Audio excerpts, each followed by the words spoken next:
warahmatullahi wabarakatuh. Selamat pagi, selamat siang, selamat sore.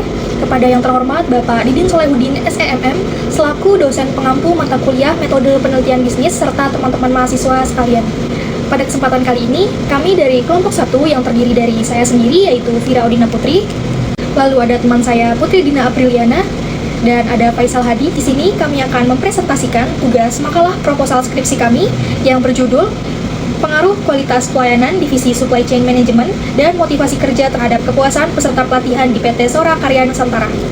Makalah proposal ini kami susun sebagai bagian dari tugas pengganti UTS dan UAS dalam mata kuliah metode penelitian bisnis dengan tujuan untuk memberikan gambaran tentang penelitian yang akan kami lakukan.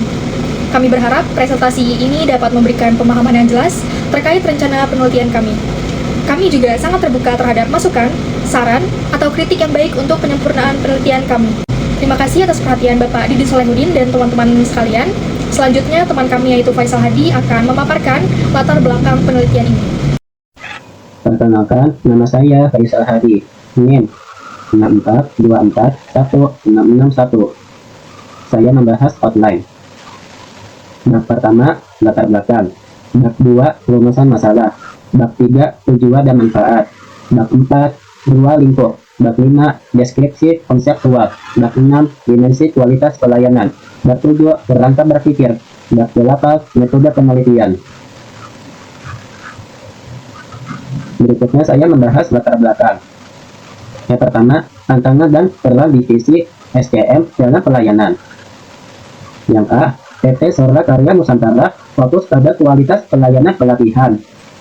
Yang B, divisi SCM berperan dalam logistik, materi, dan fasilitas pelatihan. Yang C, kekurangan pelayanan berdampak negatif pada kepuasan peserta. Yang kedua, masalah dan dampak.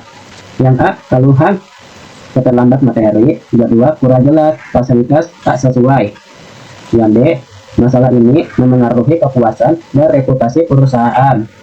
Yang C, pelayanan baik meningkatkan loyalitas dan rekomendasi. Yang ketiga, fokus penelitian. Yang A, menilai pengaruh kualitas pelayanan divisi SCM terhadap kepuasan peserta. Yang B, mengidentifikasi celah dan pelayanan dan cara meningkatkannya. Yang C, bertujuan menciptakan pengalaman pelatihan yang lebih baik.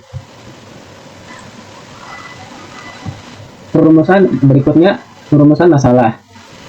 Yang pertama, bagaimana kualitas pelayanan yang diberikan oleh divisi Supply Chain Management di PT Sora Karya Nusantara. Yang kedua, bagaimana tingkat kepuasan peserta pelatihan terhadap pelayanan yang diberikan oleh divisi SCM. Yang ketiga, apakah terdapat pengaruh signifikan antara kualitas pelayanan divisi SCM terhadap kepuasan peserta pelatihan di PT Sora Karya Nusantara. Baik, saya lanjutkan untuk tujuan dan manfaat. Yang pertama, tujuan, yaitu untuk menganalisis kualitas pelayanan yang diberikan oleh divisi SCM di PT Sora Karya Nusantara. Yang kedua, untuk mengidentifikasi tingkat kepuasan peserta pelatihan terhadap pelayanan yang diberikan oleh divisi SCM. Yang ketiga, untuk menguji pengaruh kualitas pelayanan divisi SCM terhadap kepuasan peserta pelatihan. Lalu manfaat. Yang pertama, manfaat akademis, yaitu memberikan kontribusi terhadap pengembangan literatur di bidang manajemen layanan dan kepuasan pelanggan. Dan selanjutnya ada manfaat praktis, yaitu menyediakan informasi bagi PT Sora Karya Nusantara dalam meningkatkan kualitas pelayanan divisi SCM guna meningkatkan kepuasan peserta pelatihan. Dan yang terakhir ada manfaat sosial, yaitu untuk memberikan pemahaman kepada masyarakat tentang seberapa pentingnya manajemen pelayanan dalam mendukung program pelatihan.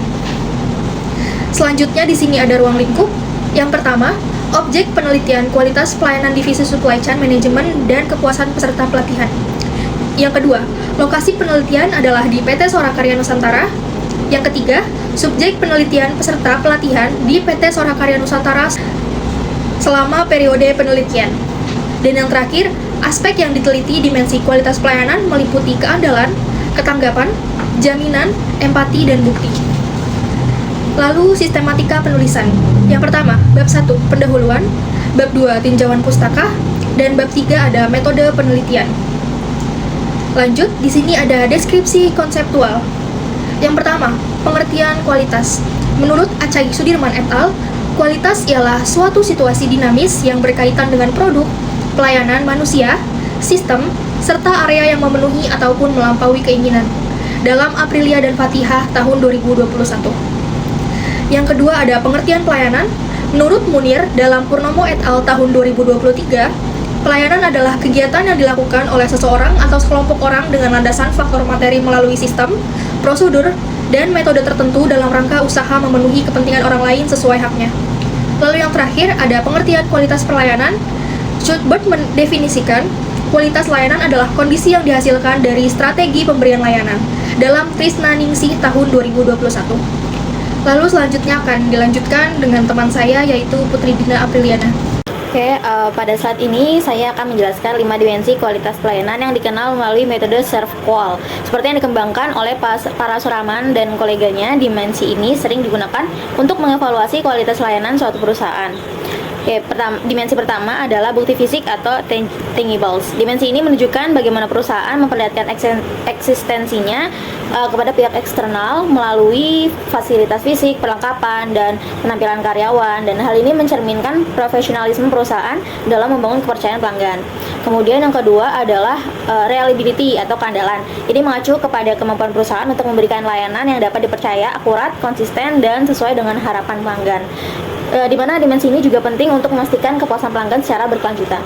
Kemudian ada dimensi responsiveness atau daya tanggap. Ini adalah seberapa cepat perusahaan merespon kebutuhan pelanggan, membantu mereka dan memberikan solusi atas keluhan-keluhan mereka. Pelayanan yang cepat dan responsif mencerminkan komitmen perusahaan dalam melayani pelanggannya. Kemudian yang keempat itu ada assurance atau jaminan. Dimensi ini melibatkan kemampuan perusahaan untuk memberikan pelayanan terbaik dengan profesionalisme yang tinggi sehingga pelanggan merasa aman dan percaya terhadap pelangganan yang diberikan. Nah, kemudian yang terakhir, dimensi kelima adalah empathy atau empati. Dimensi ini menunjukkan perhatian individual perusahaan kepada pelanggan, seperti memahami kebutuhan mereka secara personal. Dengan empati juga pelanggan merasa dihargai dan kemudian diperhatikan. Slide selanjutnya. Di sini ada kerangka berpikir dan X1 adalah X1 di mana kerangka berpikir ini itu terdiri dari dua variabel X dan satu variabel Y. Yang dimana X1 ini adalah kualitas pelayanan divisi supply chain management. Nah, berdasarkan teori SERVQUAL oleh Pak Suraman et al. Yang berfokus pada dimensi tadi tangible, reliability, responsiveness, assurance, dan empathy. Dan kualitas pelayanan dapat mempengaruhi tingkat kepuasan peserta pelatihan. Semakin baik kualitas pelayanan, semakin tinggi juga kemungkinan peserta merasa puas. Dan X2-nya yaitu ada motivasi kerja. Di mana di sini kita mengambil teori B.F. Skinner dan Herzberg. Motivasi kerja yang tinggi juga berperan penting dalam meningkatkan kinerja atau semangat kerja karyawan. Dan dalam konteks pelatihan ini, motivasi yang tinggi akan mendorong peserta untuk lebih aktif dan terlibat, yang pada akhirnya akan mempengaruhi tingkat kepuasan mereka terhadap pelatihan yang diikuti. Terus ada variabel Y, di mana kita mengambil teori dari Brandy et al. Kepuasan peserta pelatihan dipengaruhi oleh berbagai faktor yang kita ambil, yaitu kualitas pelayanan dan motivasi kerja. Nah, penjelasan dari tiap panah yang ada di diagram kerangka berpikiran itu ada H1 di mana kualitas pelayanan itu berpengaruh kepada Y1, kepuasan peserta pelatihan, yang artinya kualitas pelayanan ini mempengaruhi tingkat kepuasan peserta pelatihan. Jika kualitas pelayanan baik, maka kepuasan peserta pelatihan juga cenderung tinggi. Terus yang kedua itu X2, motivasi kerja, berpengaruh kepada Y1, kepuasan peserta pelatihan. Dan ini menunjukkan bahwa motivasi kerja yang dimiliki peserta pelatihan berpengaruh terhadap kepuasan mereka selama mengikuti pelatihan. Gitu. Dan motivasi kerja yang tinggi akan mendorong peserta untuk berpartisipasi lebih aktif dalam pelatihan.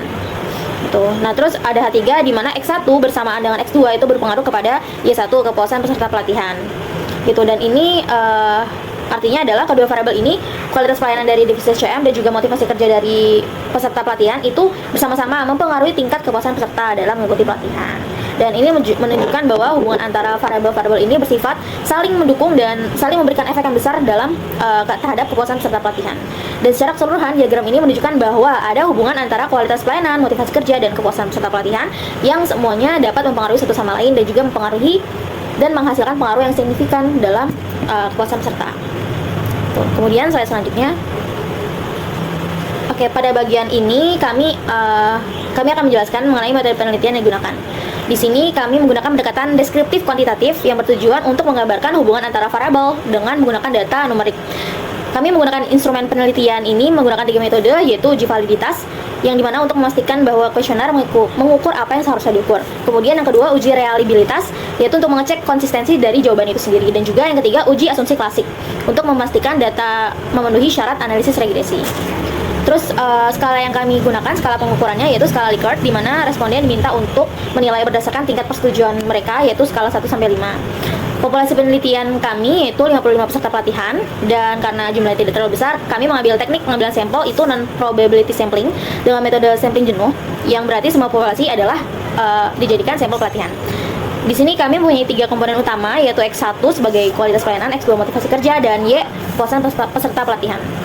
Teknik yang kami gunakan dalam pengumpulan data adalah melalui metode kuesioner dan juga dokumentasi. Dan untuk teknik analisis data, kami menggunakan 2 pendekatan utama, yaitu satu metode analisis regresi linier, baik regresi sederhana untuk melihat hubungan antara variabel independen dan juga dependen, yaitu X1, X2 terhadap Y. Kemudian metode yang kedua adalah analisis koefisien, di mana pertama itu ada analisis korelasi untuk melihat hubungan antara variabel dan analisis koefisien determinasi, itu untuk mengetahui kontribusi variabel independen X dan X2, X1, X2 terhadap variabel dependen yaitu Y, seperti itu. Dan kemudian demikian presentasi yang dapat kami sampaikan mengenai pengaruh kualitas pelayanan dan motivasi kerja terhadap kepuasan peserta pelatihan pada divisi supply chain management di PT Sorakarya Nusantara. Berdasarkan penelitian ini, kita dapat melihat pentingnya peran kualitas pelayanan dan motivasi dalam menciptakan pengalaman yang memuaskan bagi peserta. Kami juga berharap materi ini dapat memberikan wawasan baru dan menjadi bahan diskusi yang bermanfaat. Jika ada pertanyaan atau hal yang perlu didiskusikan lebih lanjut, kami akan senang hati akan menjawabnya. Terima kasih atas perhatian dan waktunya. Saya akhiri peserta presentasi ini. Kami mengucapkan terima kasih dengan harapan kita semua dapat terus meningkatkan kualitas pelayanan di berbagai bidang untuk mencapai kepuasan yang optimal. Selamat siang, selamat pagi, selamat malam, selamat sore, dan sampai jumpa di kesempatan berikutnya. Kami mengucapkan terima kasih. Wassalamualaikum warahmatullahi wabarakatuh.